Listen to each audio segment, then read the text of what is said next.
Vamos abrir a palavra de Deus, Mateus capítulo 11, 18 e 19. Mateus 11, 18 e 19. Porquanto veio João, não comendo nem bebendo, e dizem, tem demônio. Veio o Filho do Homem, comendo e bebendo, e dizem, eis aí um homem comilão e beberrão, amigo dos publicanos e pecadores. Mas a sabedoria é justificada por seus filhos. Ou uma outra tradução, a sabedoria é justificada por suas obras. Oremos. Senhor, nós sabemos que o melhor lugar do mundo é aos teus pés. E agora nós queremos estar aos teus pés. Queremos, como Maria, aos teus pés, ouvir os teus ensinamentos, receber de ti direção, sabedoria, graça, restauração, salvação. Toma este teu pequeno servo e usa-o para a glória do teu santo nome. E que as palavras dos meus lábios e o meditar do meu coração sejam agradáveis em tua presença, ó Senhor, rocha minha e redentor meu. Amém. Desculpas. Para que nós possamos entender estes dois versos que eu acabo de ler, precisamos ver o seu contexto do capítulo 11 do Evangelho de Mateus. Jesus está falando de João o Batista, João o imersor, João o mergulhador. Uma das teorias da origem dos batistas é que nós somos originários de João o Batista, João o batizador, João o imersor. Mas vamos deixar essa teoria de lado hoje aqui. Nós precisamos entender esse contexto. E Jesus está falando com as multidões e perguntando assim: o que vocês saíram a ver no deserto? Vocês saíram para ver uma cana agitada pelo vento? Vocês saíram para ver um homem vestido com ricos trajes? Vocês saíram para ver um profeta? E eu lhes direi que ele é mais do que um profeta. Jesus falava de João o Batista. E o Senhor Jesus chega a nos dizer que a lei e os profetas duraram até João Batista. Vez por outra eu ouço alguém dizer que fulano é um profeta, que levantou-se um profeta. Olha, Jesus já disse com muita clareza que a lei e os profetas duraram até João. Não há mais profetas hoje, se formos usar o termo antigo, o profeta, o vidente, aquele que se levantava e dizia, assim diz o Senhor falou comigo, é assim que tem que ser. Não há mais profetas hoje, porque foi Jesus que disse que a lei e os profetas duraram até João. Mas pastor, e o dom espiritual, o dom da profecia? Quem são os profetas hoje? Os profetas hoje são os pregadores do Evangelho. São aqueles que sobem aos púlpitos, que vão às praças, às ruas, às vilas, ao rádio, à televisão, e não trazem uma mensagem nova, trazem uma mensagem que já nos foi revelada, que está nas Sagradas Escrituras. Eles não vão trazer um novo evangelho, o evangelho já nos foi dado, a revelação final já nos foi dada em Jesus Cristo. O que o Senhor Jesus queria para a sua igreja está registrada na sua palavra. Então não há necessidade de sairmos por aí ouvindo os profetas sempre com uma revelação nova, com uma profecia nova. Os crentes de hoje precisam ser como os crentes batistas do passado, que andavam com sua Bíblia e o cantor cristão, quando eles iam para o culto, levavam 2 livros de capa preta, Um era a Bíblia e o outro era o cantor cristão. Naquela época as igrejas não compravam o inário e colocavam nos bancos à disposição, não. Cada crente batista comprava o seu inário e tinha que aprender os hinos.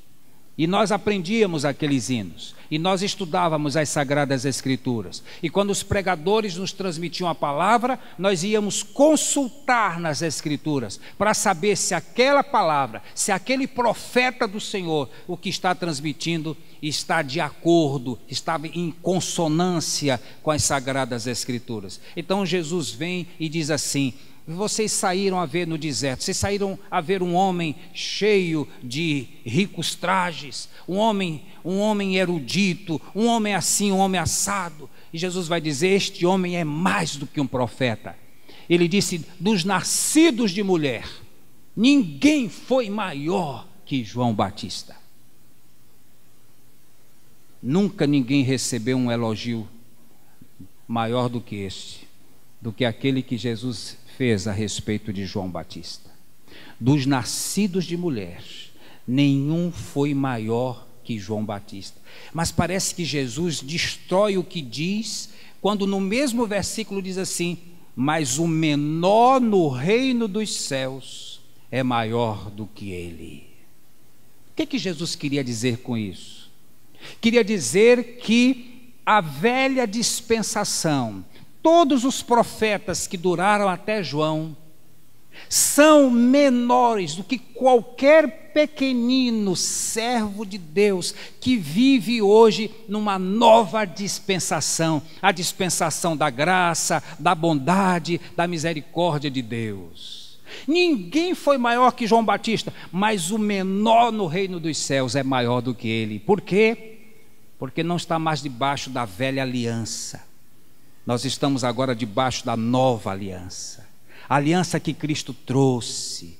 E quando Ele derramou a sua vida na cruz, o seu sangue precioso derramado na cruz do Calvário, Ele trouxe para nós uma nova aliança. É por isso que quando a igreja celebra a Eucaristia, a ceia do Senhor, a Santa Ceia, seja o nome que você queira dar, nós lemos e nós participamos da ceia dizendo, quando Jesus levantou o cálice, disse: este cálice é a nova aliança no meu sangue, fazei isso todas as vezes que eu beberdes em memória de mim. Quando Jesus morreu, o véu do templo se rasgou de alto a baixo, significando a dizer que não há mais necessidade de profeta nenhum chegar para nós e dizer: este é o caminho, porque agora o crente, por menor que seja, tem acesso direto a Deus por meio de Jesus Cristo. É por isso que o escritor aos Hebreus diz: tendo, pois, irmãos, intrepidez, ousadia de entrar no Santo dos Santos, pelo novo e vivo caminho que Ele nos consagrou pelo véu, isto é, pela sua carne, aproximemo-nos com sincero coração. Por quê? Porque Cristo inaugurou esse caminho, Ele nos deu livre acesso ao Pai, e hoje nós somos sacerdotes, somos um reino de sacerdotes, não há mais necessidade de uma nova revelação, porque essa revelação já nos foi dada. Então Jesus fala a respeito de João, esse homem extraordinário, que se vestia de pele de camelo, que tinha um gosto, um mau gosto horrível para se vestir, um mau gosto horrível para comer, comia gafanhoto com mel. Alguém aqui já comeu gafanhoto com mel? João Batista comia.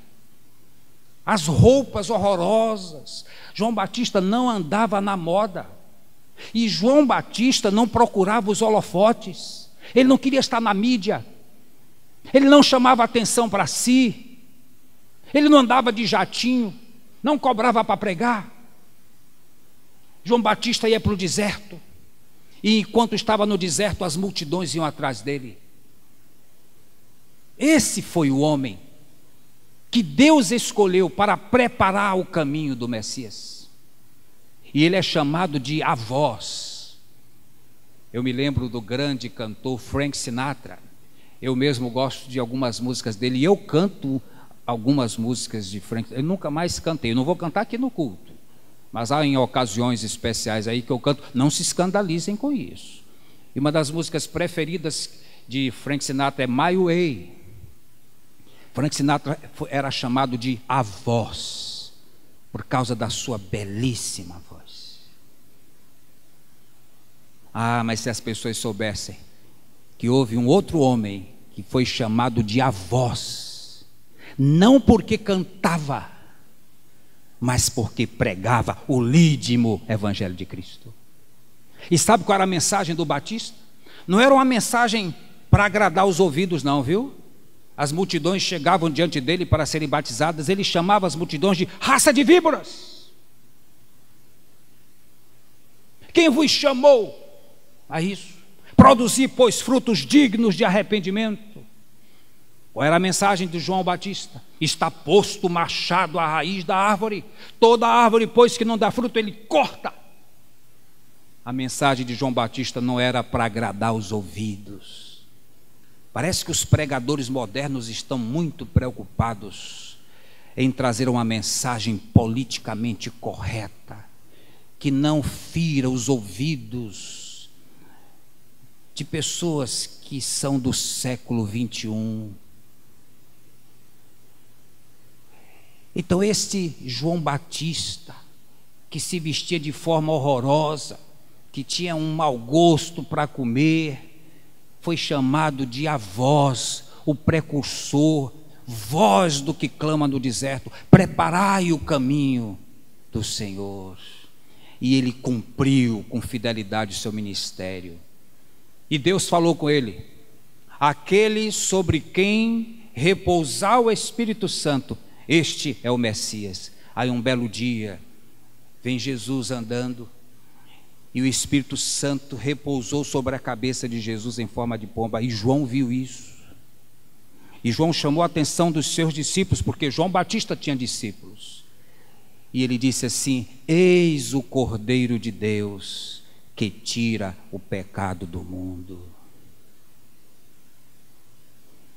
Eu não sou digno de desatar as suas sandálias. É necessário que ele cresça e que eu diminua. Que homem extraordinário. Então ele viu Deus mostrando quem era o Messias. É este homem aí. Aí Jesus chega para João Batista e diz: eu quero me batizar. Aí João Batista diz: eu é que necessito ser batizado por ti, e tu vens a mim. Aí Jesus diz: deixa para que se cumpra toda a justiça. E as autoridades religiosas olhavam para João Batista, aquele jeito esquisitão, ermitão. Jamais seria membro de uma igreja batista, de tão esquisito que era. E aí eles diziam que João Batista tinha demônio, era esquisito. E tudo que é esquisito a gente joga logo a culpa no diabo, né? Porque é mais fácil culpar o diabo do que tratar o nosso caráter. Tem demônio. Então, quando Jesus diz esta frase que eu acabei de ler, como base para a reflexão de hoje, ele está dizendo assim: a quem eu vou comparar esta geração? Essa geração é semelhante àquela de crianças que estão na praça, sentadas nas praças, e gritam aos seus companheiros: nós vos tocamos flauta e não dançastes, cantamos lamentações e não chorastes, porque veio João que não comia nem bebia e dizem: tem demônio. E veio o Filho do Homem comendo e bebendo e dizem: é glutão, é beberrão, amigo de publicanos e pecadores. Mas a sabedoria é comprovada pelas suas obras. O que Jesus está dizendo? Falando com o povo da sua época. E ele está sendo irônico. A ironia na voz de Jesus. O que vocês querem de Jesus? Veio a voz do que clama no deserto. Veio um asceta. Veio um homem corretíssimo. Veio um homem que não bebia. Um homem que não fumava. Um homem que não era glutão. Era um homem que fazia dieta. Era um homem que fazia orações. Era um homem que fazia jejum. Era um homem que estava no deserto. Não procurava as luzes da ribalta. E vocês agora vêm e dizem que este homem tem demônio. Vocês são semelhantes àquelas crianças que estão brincando na praça, que cantam para os seus companheiros, que tocam para os seus companheiros, e as crianças não querem cantar, não querem dançar. São semelhantes às crianças que no dia quando alguém morre, que tem que cantar um canto fúnebre, uma nênia. E nós precisamos cantar essa nênia, nós precisamos cantar este canto fúnebre, porque a ocasião requer. E a gente canta o canto fúnebre e vocês não reagem. Jesus está dizendo isso para a sua geração. O que vocês querem? Veio João Batista fazendo tudo isso e vocês disseram que ele tinha demônio. Aí eu vim. Eu fiz tudo diferente de João Batista. Eu vim e eu não me vestia de peles de camelo. Eu não comia gafanhoto. Eu não usava mel silvestre. Ao contrário, quando um pecador me chamava para um churrasco, eu ia. Quando alguém me chamava para tomar vinho, eu ia. Eu sentava com os publicanos e pecadores. Foi para isso que eu vim. Aí vem o Filho do Homem, que comendo, bebendo, e dizem, ele é glutão, ele é comilão, ele é beberrão, ele é amigo de pecadores. E Jesus diz, o que é que vocês querem? E eu tenho a impressão, meus irmãos, que nós estamos vivendo dias parecidos. Jesus poderia perguntar hoje à sua igreja, o que vocês querem? Por que vocês não me seguem?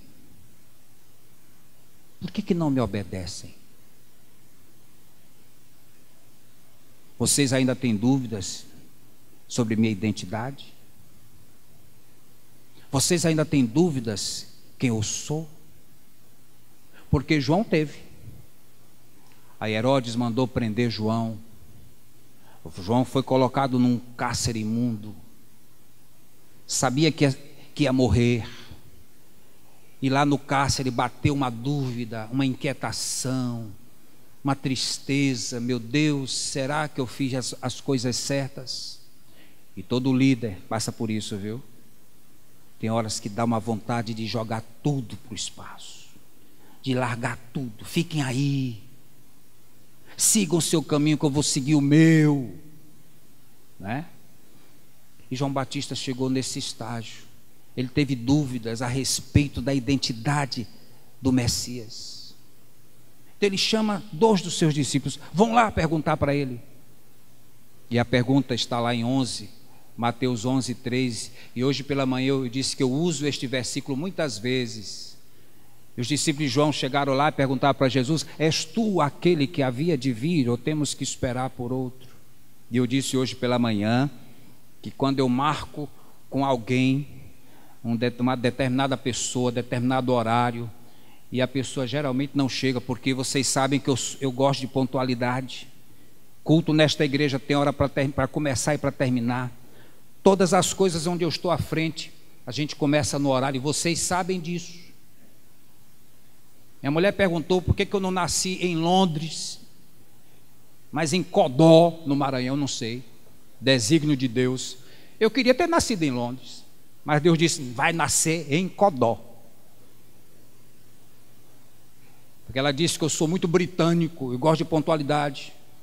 Isso faz parte da minha natureza, do meu ser, do meu caráter. Então se eu marcar 8 horas com alguém, a pessoa tem que chegar às 8, não é 8h30, não é 9 horas. Aí quando demora eu mando um versículo.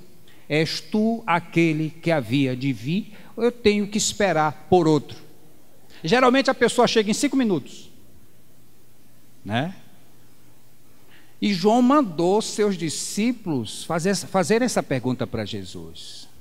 Sabe qual foi a resposta de Jesus? Digam para João o seguinte, os cegos veem, os surdos ouvem, os paralíticos andam, e aos pobres é anunciado o evangelho, e bem-aventurado aquele que não se escandaliza em mim. E os discípulos voltaram para João e disseram, olha, mestre, ele é o Messias, porque as obras que ele faz testificam, porque a sabedoria é justificada pelas obras.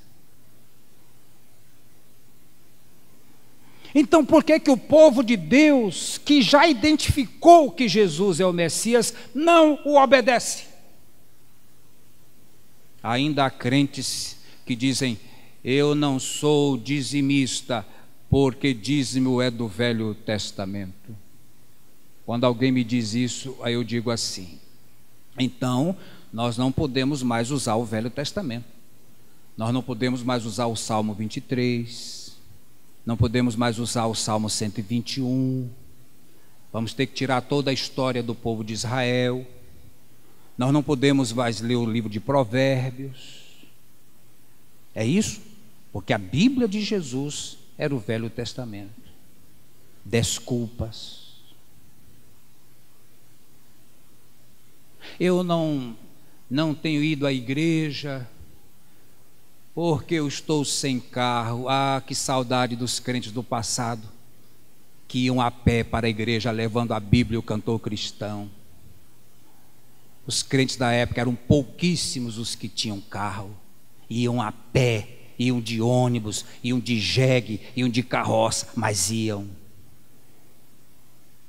E esta geração de hoje, cheia de conforto, basta que o céu escureça, que nós já encontramos uma desculpa para não estarmos juntos na casa de oração para louvar o seu nome.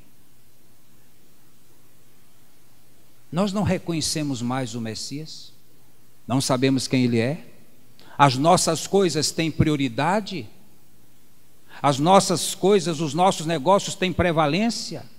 Mas quando eu leio a Bíblia, diz que Jesus deve ter a primazia na nossa vida. Mas buscai, pois, em primeiro lugar o seu reino e a sua justiça. Por que as nossas coisas vêm em primeiro lugar?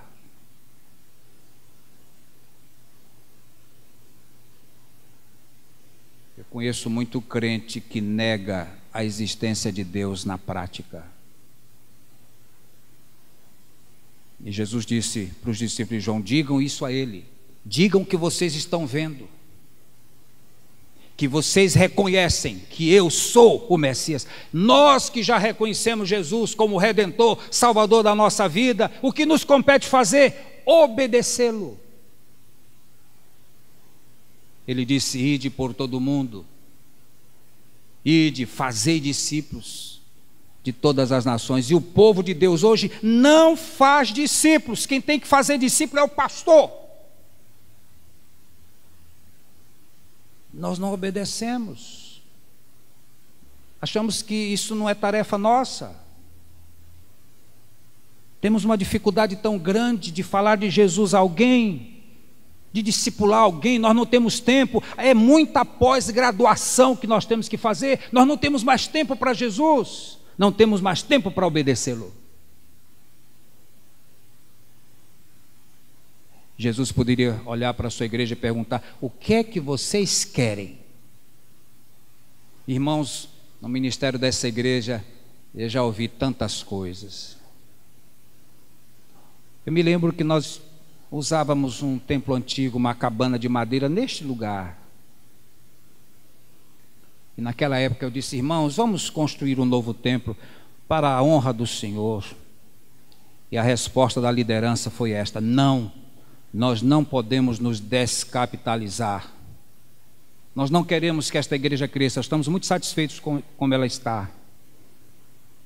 Aí eu disse: meu Senhor, o Senhor me mandou para cá, agora o Senhor tome providências quanto a isso. Se o Senhor quiser levar esses queridos irmãos para os páramos celestiais, o Senhor esteja à vontade. E eu disse: nós vamos construir, com vocês ou não, porque há uma ordem superior. Nós não estamos aqui para o nosso conforto, o nosso bem-estar. Dinheiro da igreja não é para estar no caixa, não, é para ser usado na obra de Deus, na obra missionária.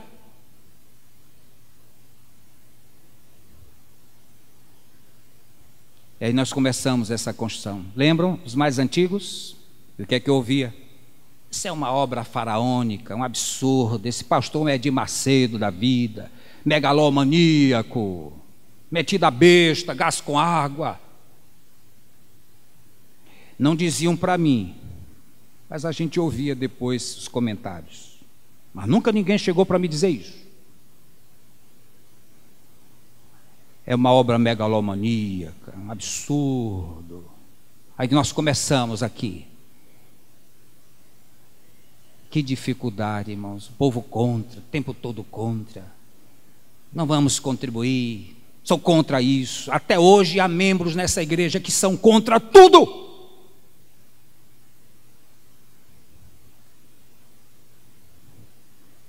E Jesus pergunta: o que é que vocês querem?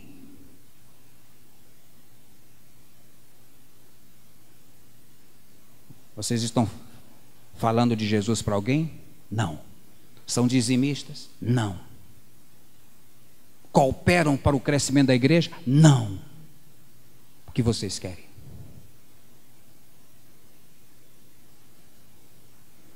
Mas discípulo de Jesus é aquele que, quando o reconhece, vai saber que aquele Jesus é aquele que curou os cegos, os paralíticos, os mancos, os ressecados, restaurou a vida. E disse: eu vim para que tenham vida e a tenham em abundância. É aquele Jesus que olha para os seus servos e lhes ordena: façam isso. Ele não está convidando. E hoje pela manhã eu disse que quando Jesus apareceu para Saulo de Tarso na estrada de Damasco, ele não perguntou: irmão Saulo, o irmão gostaria de ser um missionário meu? O irmão gostaria de ser enviado por mim? O irmão gostaria de entrar na cidade de Damasco e ouvir as instruções que o irmão vai receber? Irmão Saulo, você gostaria de ser meu discípulo? Jesus chegou para Saulo e disse: levanta-te, entre em Damasco, e lá te será dito o que tu has de fazer. Jesus não está pedindo permissão ao seu povo para executar a obra da redenção. Ele nos manda fazer. E ele não está preocupado se essa mensagem é agradável ao seu ouvido. Os profetas do Senhor não estão preocupados com isso. Mas ele conclama ao seu povo a obedecê-lo. Então, se nós já identificamos Jesus como Messias, eu preciso obedecê-lo. Em primeiro lugar, eu preciso entregar a Ele a minha vida. Ele é o meu Salvador, correto?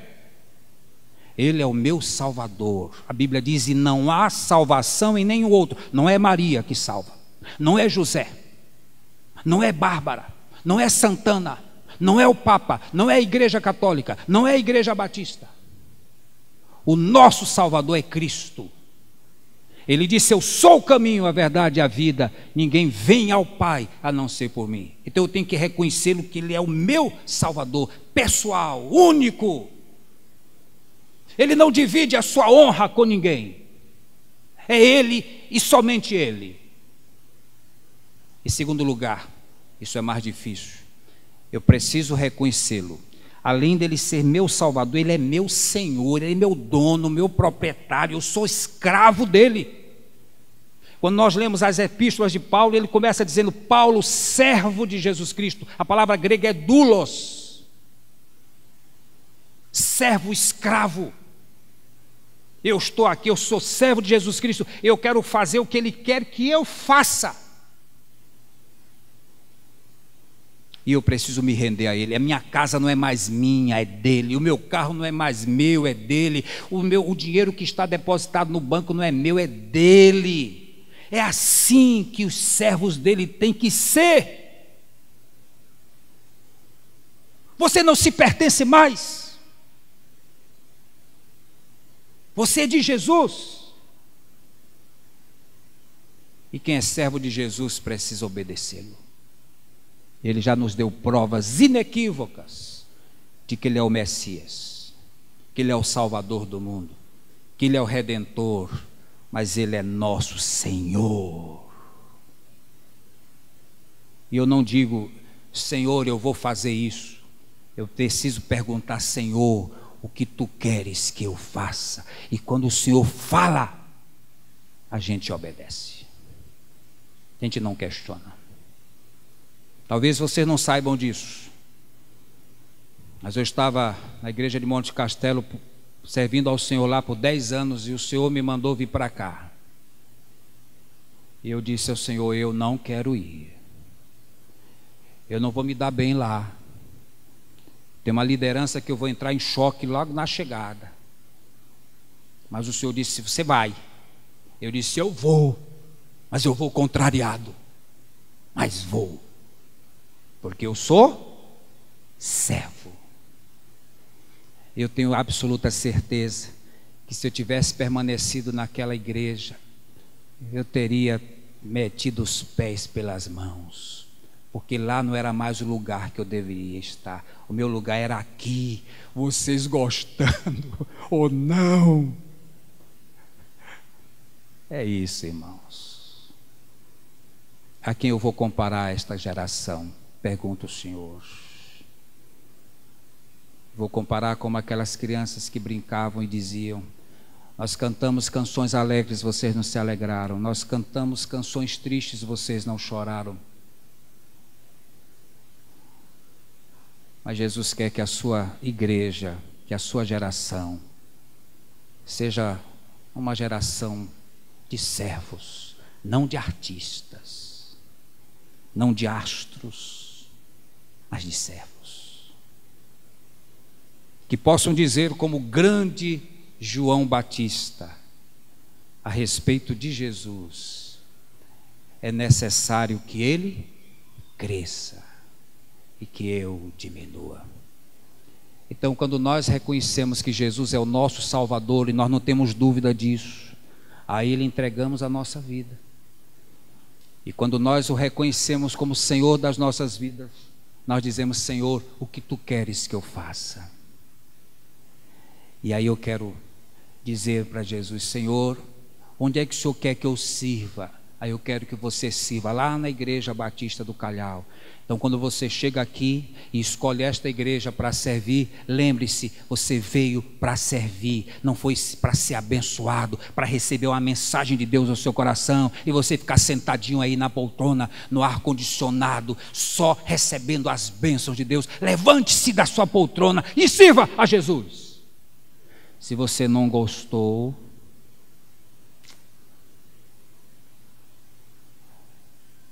você vai ter que se queixar com Jesus. Um dia, todos nós teremos que comparecer perante o tribunal de Deus. Eu fico imaginando aquele dia, quando eu chegar lá, vou ter que prestar contas.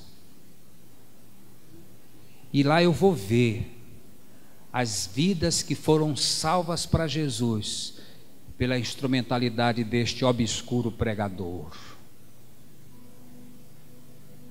Só a eternidade dirá as vidas que foram alcançadas. Pergunte a si mesmo, quando você chegar lá no céu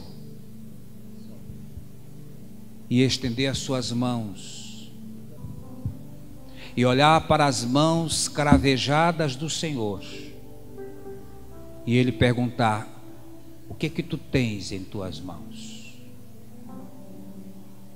O que é que eu vou dizer? Eu não tenho nada, eu só fui receber, eu fui como um mar morto, que só fazia receber, receber, receber. Salvo como pelo fogo, nos diz a Bíblia. Salvo no ocaso da vida. Mas como é que servos de Jesus vão comparecer perante o seu tribunal com suas mãos vazias? A sabedoria é justificada pelas obras, pelos frutos os conhecereis. Jesus hoje não faz um convite aos crentes, Ele faz uma intimação. E a sua palavra é imperativa. O convite é aos não crentes, para que se entreguem nas mãos dele.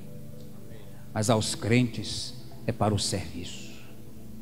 Saia do seu comodismo e pergunte a Jesus: Senhor, o que tu queres que eu faça. Amém.